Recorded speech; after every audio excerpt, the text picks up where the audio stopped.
लंका युद्ध के 10वें दिन में रावण ने इस युद्ध का रचना किया था और महाभारत में कुरुक्षेत्र युद्ध के 8वें दिन भीष्म पितामह ने एक व्यू रचना किया था। ठीक है, शायद मकर व्यू या अर्धचंद्र व्यू ऐसा कुछ व्यू था, मुझे ठीक से याद नहीं आ रहा। शायद मकर व्यू रचना किया था, मुझे ठीक से याद नहीं आ रहा। ठीक है, तो उस व्यू के खिलाफ पांडवों ने इस त्रिशूल व्यू का रचना किया था और मुझे लगता है कि बाहुबली को इस व्यू का आइडिया यानी कि त्रिशूल व्यू का आइडिया बिजललाल देव के इस माथे के तरफ से आया होगा।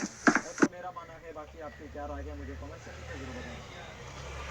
Detail number 33। तो अगर आपने नोटिस किया होगा तो अमरेंद्र बाहुबली के सिंबल में एक हॉर्स का रचना है।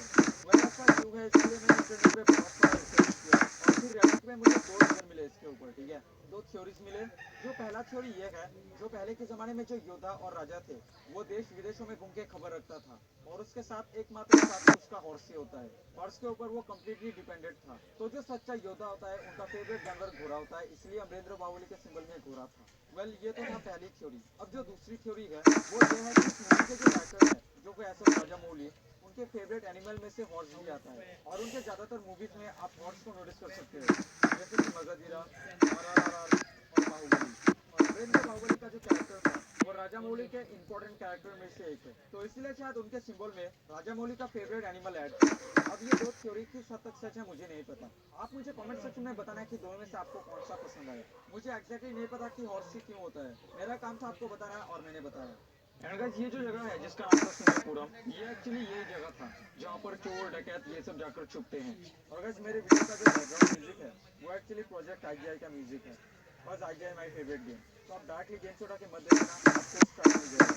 इसका एक रिमिक्स वर्जन आता है जिसका लिंक मेरे इंस्टाग्राम प्रोफाइल में है, आप वहाँ से जाके डाउनलोड कर लेना और हो सकता है तो मुझे फॉलो कर लेना यार, हम सब कनेक्टेड रहेंगे। उस म्यूजिक का लिंक यहाँ पर नहीं देख सकता वरना मुझे स्ट्राइक मिल सकता है, तो आप समझो मेरी जान। So yeah, that's the end of this video. Like कर देना, सब्सक्राइब कर देना। सब्सक्राइब तो तुम्हें करना ही है और आप हमारे बाकी वीडियोस को भी चेकआउट कर सकते हो। नेक्स्ट वीडियो में, till then goodbye, stay tuned, मेरी जान।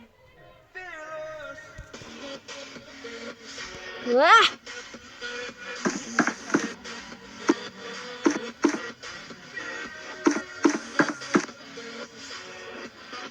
I'm so sorry for long videos. Would you rather shorts or long videos, guys? You okay, तो say इसके your लिए लाइक first. करते हैं अगर आपने इसको मूवी में मिस कर दिया था। इस सीन में CBI वालों को एक गोल्ड का बिस्किट मिल जाता है। वेल, दरअसल इस सीन में जब रॉकी के गार्ड्स गोल्ड को शिफ्ट कर रहे थे तब गलती से ये बॉक्स गिर गया था और फिर उन्होंने वापस उसको भरा। तो आप नोटिस कर सकते हो कि जब इस बॉक्स को उठाया गया था तब वहाँ से एक गोल्ड का बिस्किट गिर गया था और यही बिस्किट CBI वालों को मिलता है। तो नो चीटिंग, अभी के अभी लाइक ठोको अगर आपने इसको मूवी में मिस कर दिया था। वेल, पार्ट 1 के इस सीन में रॉकी समंदर में उतरने की बात कहता है, जो कि पार्ट 2 के एंडिंग सीन को फोरशैडो कर रहा था। देख सकते हो अमीर प्रशांत जो इस मूवी के डायरेक्टर एंड राइटर हैं, उन्होंने पार्ट 2 के एंडिंग के सीन का हिंट हमें यहाँ पर ही दे दिया था, लेकिन किसी ने भी नोटिस नहीं किया। ऑलराइट, तो इस सीन में अधीरा ने रॉकी को घुटनों पे ला दिया था और फिर रॉकी ने अधीरा को इस सीन में घुटनों पे ला दिया था। और आप नोटिस कर सकते हो कि अधीरा का ईगो इतना बड़ा था कि वो ठीक से घुटनों पर भी नहीं आ रहा था। आप नोटिस कर सकते हो इस सीन में, आप नोटिस कर सकते हो कि रॉकी के माँ के पास एक चूड़ी है, लेकिन अगर हम समय में बैक जाए तो इस सीन में आप नोटिस कर सकते हो कि उनके हाथ में बहुत सारी चूड़ियां हैं। वेल, रॉकी का बाप दारू पीने के अलावा और कोई काम नहीं करता था, जिससे कि सारा काम रॉकी की माँ करती थी। और ये औरतों के साथ प्रॉब्लम होती है कि काम करते करते चूड़ियां टूट जाती है, तो रॉकी की माँ बहुत काम करती थी जिससे कि उनकी चूड़ियां टूट टूट के यहाँ पर एक हो गया था। तो डिटेल नंबर 18। तो इस सीन में अधीरा इजीली रॉकी को गोली मार सकता था लेकिन उसने नहीं मारा। दरअसल इस सीन में हम जानते हैं कि अधीरा वाइकिंग्स के रूल को फॉलो करता था और वाइकिंग्स कभी भी पीठ पीछे वार नहीं करते। तो इस सीन में अधीरा को सिर्फ रॉकी का पीठ दिखाई दे रहा था जिससे कि वो पीठ पीछे वार नहीं कर सकता। Detail number 23। तो इस सीन में अधीरा रॉकी को एक लात मारने वाला होता है और रॉकी हट जाता है और वो लात एक ड्रम में लग जाती है। Now if you will look carefully तो आप नोटिस कर सकते हो कि इस बैरल में डेंट आ गया था, यानी कि अधीरा ने बहुत जोर से ये लात मारा था। वैसे ही और भी बहुत सारी डिटेल्स है जैसे कि इस सीन में इस बुक में लिखा हुआ होता है। इस सीन में आप एक राइफल को देख सकते हो और ये जो राइफल है वह रॉकी ने सारा सोना पानी के अंदर डुबा दिया था, क्योंकि आज की टेक्नोलॉजी से उस सोने को बाहर निकालना पॉसिबल है, अगर है तो कैसे और अगर नहीं तो क्यों नहीं। गुड मॉर्निंग दोस्तों, तो यार कैसे हो। तो गाइस, मैंने KGF को 4K में डाउनलोड किया था and guess what, I can't tell you कि मुझे कितने सारे डिटेल्स मिले जिसके बारे में मैं आपको इस वीडियो में बताऊंगा। तो watch this video to the end. और ये पार्ट 4 है, बाकी के पार्ट्स भी आप जाकर देख सकते हो इस वीडियो को देखने के बाद। और पार्ट 4 में 1.4 मिलियन से भी ज्यादा व्यूज है, उसके लिए thank you so much. And guys, इससे पहले मैंने रावण का डिटेल वीडियो अपलोड किया था। 99% पॉजिटिव कमेंट आए थे और 1% लोगों ने बोला था इसका वीएफएक्स तो अच्छा था लेकिन इसकी कहानी बच्चों वाली थी। लेकिन अगर आप उसके पीछे के साइंस को समझोगे कि आसपास के ईएम वेव से यानी कि इलेक्ट्रोमैग्नेटिक वेव से पिक्सल्स को एक वर्चुअल फॉर्म दिया गया था। जो पिक्सल्स आपके मोबाइल के अंदर है उनको एक वर्चुअल फॉर्म दिया गया था जिससे कि वो पैक से बाहर आ गए थे। तो अगर इस साइंस को समझोगे तो इस रावण मूवी की स्टोरी बच्चों वाली नहीं थी। इस वीडियो में मैंने प्रॉपर एक्सप्लेन किया है, आप जाकर देख सकते हो। सिर्फ 8 दिन में ही 1 लाख से ज्यादा व्यूज है, आप जाकर देख सकते हो। Before I start the video मुझे इंस्टाग्राम पे जरूर से फॉलो कर लेना। वैसे मैं एक फोटो एडिटर हूँ। रिसेंटली मैंने गलती से अपना सर्च कर लिया था एंड गेस व्हाट, मैंने अपना एक क्रिएटिव फोटो शूट कर लिया। हुई आप जाकर फॉलो कर सकते हो and do subscribe if you are new. So guys, my name is Deva and welcome to my channel Deva the video. So guys, without wasting any more time, let's get straight into it.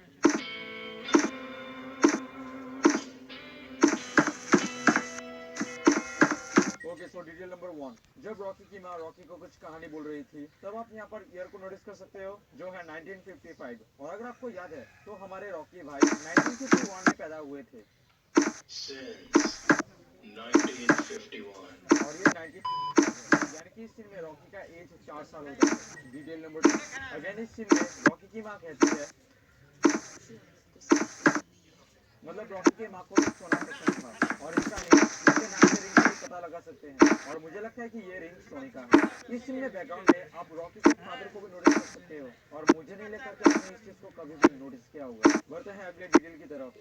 Detail number 3, okay, तो इस parliament वाले scene में आप notice कर सकते हो कि police R98 को यूज कर रही थी जो कि काफी सही बात है।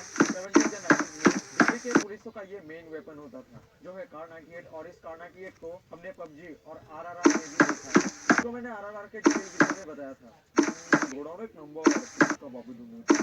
डिटेल नंबर 4, तो पार्ट 1 में मैंने आपको बताया था और ये पार्ट 4 है कि ये जो हमारे अर्थ का खिलौना है जिसको रॉकी रोटेट कर रहा था, इसको हम इस सीन में इस टेबल में नोटिस कर सकते हैं और ये वही है।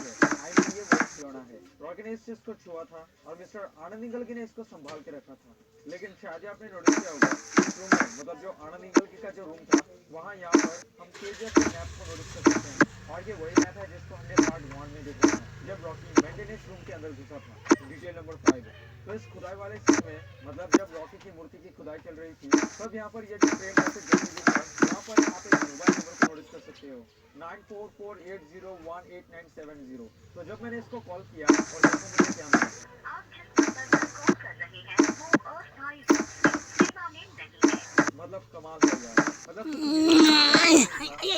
हेड्स अप चले नील प्रश्न सर ने एक हम जो वीडियो देखा चला तो हेड्स अप एंड आप नोटिस कर सकते हो यहाँ पर लिखा हुआ होता है। आपको बता दूं जो बड़े-बड़े हैबिट होते हैं उनको टॉर्क की बहुत ज्यादा जरूरत होती है। टॉर्क यानी कि रोटेशनल फोर्स थोड़ी सी देखी बहुत ज्यादा होता है। और जो लाइटर व्हीकल होते हैं जैसे बाइक और रेसिंग कार, उनको पेट्रोल की जरूरत होती है क्योंकि उनका वेट कम होता है और उन्हें सिर्फ स्पीड चाहिए। एंड मैं आपको बता दूं डीजल से आपको उतना स्पीड नहीं मिलेगा जितना आपको पेट्रोल से मिलेगा।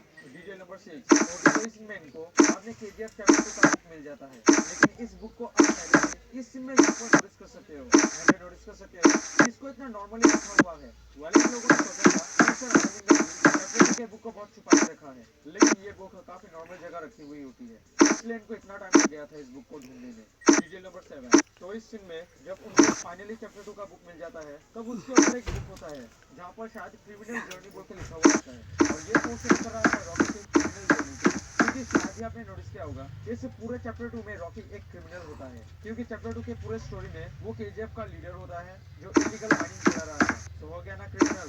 एंड पार्ट 1 में ये बच्चा बोला था तो पूरे चैप्टर 1 में रॉकी हीरो था और पूरे चैप्टर 2 में वो एक क्रिमिनल था यानी कि वो एक विलेन था और ये इसी चीज को पोर्ट्रे कर रहा था। आपने नहीं सोचा था ना, मेरे को पता है जरूर ये तो नहीं होना चाहिए। एंड में आप नोटिस कर सकते हो कि राघवन सर सीबीआई के डायरेक्टर है यानी कि director of central bureau of investigation यानी कि वो बहुत बड़े ऑफिसर हैं एंड उनको यहाँ पर काम करते हुए 24 साल हो गए हैं क्योंकि उन्होंने खुद ही कहा था कि वो 54 बैच से हैं और ये 78 है। हो गया ना 24 year. Ramesh. Detail number 8, okay, तो इस में रॉकी कहता है मुझसे बसा कहा था, यानी कि मराठी में बैठ जाओ। उसने मराठी बोला था क्योंकि वो बचपन से बॉम्बे में था और बॉम्बे में मराठी चलती है, तो दैट्स द रीजन। और ये एक फैक्ट है, इस सीन के पूरे शूटिंग के दौरान एक भी लाइट यूज नहीं हुआ था। जो शूटिंग के जो लाइट होते हैं वो एक भी यूज नहीं हुआ था। ये जो भी लाइट आप देख रहे हो जो उनके फेस पे रिफ्लेक्ट हो रहा है वो एक्चुअली इन फायर का होता है, otherwise they did not use any kind of light. और इस सीन में रॉकी कहता है क्योंकि वो इससे पहले भी गोल्ड का ही धंधा करता था, तो ये गोल्ड का धंधा उसके लिए नया नहीं है। ये मत कर सूट है सुनील प्रशांत सर ने एक डिटेल कंफर्म की है, इस सीन में रॉकी एक्चुअली कमल को मारना नहीं चाह रहा था। वेल आप नोटिस कर सकते हो रॉकी गोली चलाने के बाद थोड़ा सोचता है, एक्चुअली रॉकी उसके शोल्डर में फायर करना चाह रहा था। एंड यू नो शोल्डर में फायर करने से कोई इंसान जल्दी मरता नहीं है, लेकिन रॉकी का निशाना थोड़ा सूझ जाता है जिससे कि गोली डायरेक्ट कमल के दिल में जाकर लगती है। तो यहाँ पर रॉकी एक्चुअली इसी सोच में पड़ जाता है, अबे गोली तो दिल में लग गई, जाने दे किधर था मैं। And detail number 10। Okay so मैंने आपको पहले भी प्रूव किया है कि ये जो रूम था ये सूर्यवर्धन का रूम था, तो इसलिए यहाँ पर ज्यादातर चीजों को सोने से बना कर नोटिस कर सकते हो, because Suryavardhan was the king of gold. Detail number 11। तो इस सीन में बैकग्राउंड